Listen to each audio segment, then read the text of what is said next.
మైనర్లపై లైంగిక వేధింపులకి పాల్పడుతున్న అమెరికాలో నివసిస్తున్న ఒక తెలుగు వ్యక్తికి, అది కూడా తెలంగాణ వ్యక్తికి దాదాపు 20 సంవత్సరాల పాటు కారాగార శిక్షను విధించారు పోలీసులు. అది కూడా 2024లో. దానికి సంబంధించిన తీర్పు కూడా మళ్ళా ఇప్పుడు కూడా ఒకసారి రావడం జరిగింది. అయితే అసలు ఏం జరిగింది?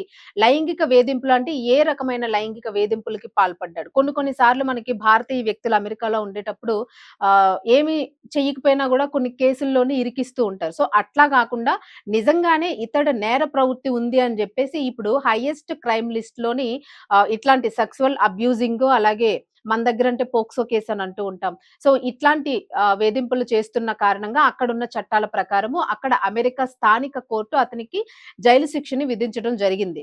సో, అతని పేరుని, అతని ఫోటోని గూడా వేసి హైయెస్ట్ క్రైమ్ లిస్ట్ ఏదైతే ఉంటుందో ఆ లిస్ట్‌లో ఉన్న మెంబర్స్‌తో పాటు ఖైదీలతో పాటు ఇతని పేరును గూడా అక్కడ చేర్చారు. సో, అంటే మీరు ఆలోచించండి ఎంత పెద్ద స్థాయిలో ఈయన లైంగిక వేధింపులకు పాల్పడ్డాడు అని. ఇతని టార్గెట్ ఏంటి అనంటే ఇప్పుడు సోషల్ మీడియాలో అనేక రకాల అకృత్యాలు జరుగుతున్నాయి కాబట్టి ప్రతి ఒక్కరు గూడా సోషల్ మీడియాలోనే ఎక్కువగా కనెక్ట్ అవుతూ ఉన్నారు. వాట్సాప్ త్రూ కనెక్ట్ అవుతున్నారు. ఇన్‌స్టా త్రూ ఎక్కువ కనెక్ట్ అవుతూ ఉన్నారు.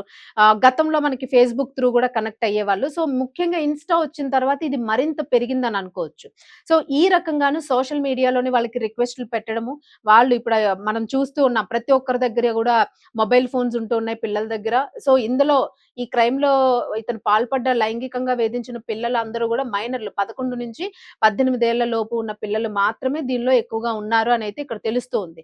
సో, 11 ఏళ్ల పిల్లల దగ్గరికి ఫోన్ ఎలా వస్తుంది అనంటే మనం ఇక్కడ తెలుగు రాష్ట్రాలు ఎప్పటినుంచో బ్యాన్ చేయాలని అనుకుంటున్నప్పటికి కూడా చేయడం లేదు. కొన్ని అమెరికన్ అంటే ఇతర దేశాల్లో కొంతమంది ఆల్రెడీ బ్యాన్ చేశారు. సో, ఇలాంటి ఉదంతాలు జరుగుతున్నాయని.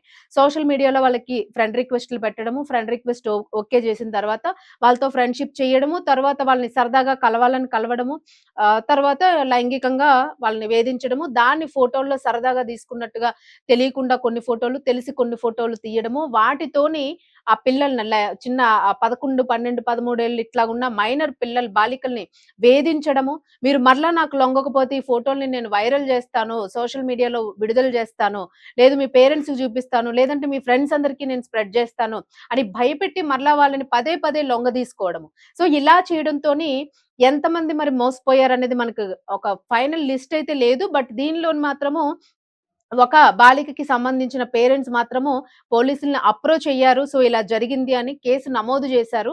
నమోదు చేసి అతన్ని అరెస్ట్ చేసే ప్రయత్నం గూడా చేస్తే, అక్కడున్న తెలుగు సంఘాలు, అమెరికాలో ఉన్న స్థానిక తెలుగు వ్యక్తులేంటంటే, ఇంకోసారి ఇలాంటి తప్పు జరగదంటే కొంతమంది క్రిమినల్స్‌కి గూడా తెలియకుండా సపోర్ట్ జేస్తారా, తెలిసి సపోర్ట్ జేస్తారో తెలీదు గానీ, ఇలాంటి సపోర్ట్‌లు మాత్రం దయచేసి చేయకండి.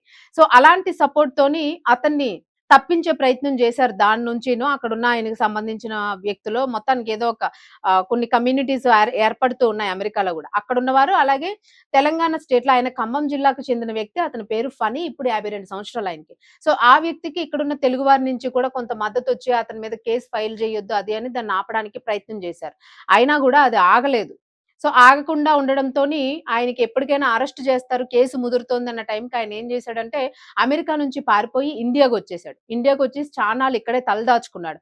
తలదాచుకున్న తర్వాత మరలా అమెరికాకి వెళ్ళాల్సొచ్చింది. సరే ఈ తతంగం అంతా సద్దుమణిగిపోయి ఉంటుంది. కేస్ ఎప్పుడో పాతబడిపోయి పాత ఫైల్స్‌లోకి ఎళ్ళిపోయి ఉంటుంది. ఇప్పుడు నన్నెవడు గుర్తుపడతాడు ఇన్నాళ్ళ తరువాత అని జెప్పేసి. సో, ఎందుకంటే ఏజ్ గూడా 52 ఏళ్ళు వచ్చేసినాయి అంటే ఈయన చేసిందంతా దాదాపు 20 ఏళ్ల నుంచి ఇదే పని చేస్తూ ఉన్నాడు.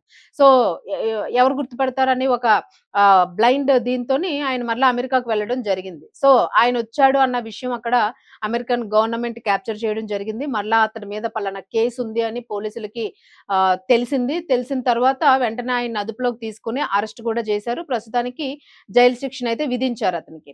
సో, ఇది పరిస్థితి.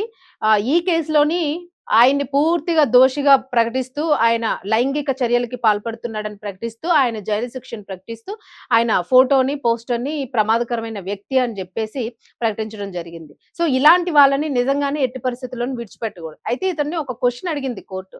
అడిగితే ఆయన చెప్పిన సమాధానం ఏంటంటే, తల్లిదండ్రులు చనిపోయారు.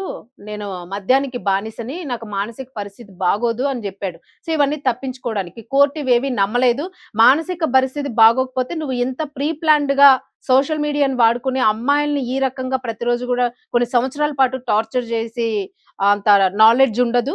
సో, అంత ఇంటెలిజెన్సీ ఉండదు. నీ మానసిక పరిస్థితి బాగానే ఉంది.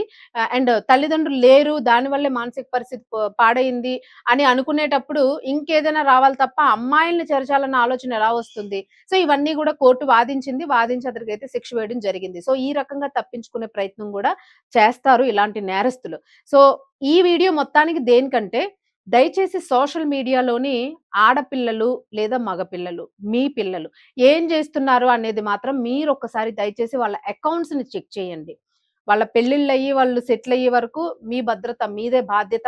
తల్లిదండ్రులు వాళ్ళకి దయచేసి ఫోన్ ఇవ్వకుండా ఉంటే మంచిది. ఒకవేళ ఫోన్ గనక ఇస్తే 18 ఇయర్స్ బిలో పిల్లలకి తప్పకుండా మీరు వాళ్ళు ఎక్కడ లాగిన్స్ అవుతూ ఉన్నారు, వాళ్ళ ఫోటోస్ ఎలాంటి ఫోటోస్ ఉంటూ ఉన్నాయి గ్యాలరీస్‌లోని. సో, ఇవన్నీ గూడా ఒకసారి మీరు మానిటర్ చేసుకుంటూ ఉండండి. లేదంటే ఇలాంటి పరిణామాల్ని మనం ఎదుర్కోవాల్సి ఉంటుంది. సో, తస్మాత్ జాగ్రత్త. అలాగే అమ్మాయిలు, అబ్బాయిలు మీరు కూడా చాలా జాగ్రత్తగా ఉండండి. నిజంగానే ఒక అబ్బాయి మీకు ప్రపోజ్ చేస్తే అతని వయసేంటి? అతని బ్యాక్‌గ్రౌండ్ ఏంటి? మనకి సరితూగుతాడా?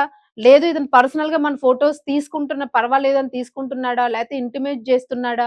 మనతో పాటు ఏదైనా అసభ్యకరంగా ప్రవర్తిస్తూ మనల్ని దాని కోసం ప్రెషర్ చేస్తూ ఉన్నాడా? ఒక్కసారే గదా కలుద్దాం సరదాగా అని అడుగుతూ ఉన్నాడా? సో, ఇలాంటివన్నీ గమనించుకోండి. ఎట్టి పరిస్థితుల్లోని ఫోన్‌ని మాత్రం అలౌ చేయకండి. అసలు అలాంటి థింగ్స్‌కే అలౌ చేయకండి మీరు. అలాంటి పార్టిసిపేషన్స్‌కి అలౌ చేయకండి. ఒకవేళ మీరు తప్పదు అందరూ చెప్పిన మాట వినరు. సో, ఇంక అది గూడా జేస్తే మాత్రం దయచేసి ఫోన్‌ను అలౌ జేయొద్దు. మీరు వెళ్ళే రూమ్‌ని గూడా దయచేసి మీరు చెక్ జేసుకోండి. లేదనంటే మాత్రం పూర్తిగా ప్రమాదంలో పడతారు. చాలా మంది ఇలాగే ప్రాణాలు గూడా కోల్పోతూ ఉన్నారు. తస్మాత్ జాగ్రత్త.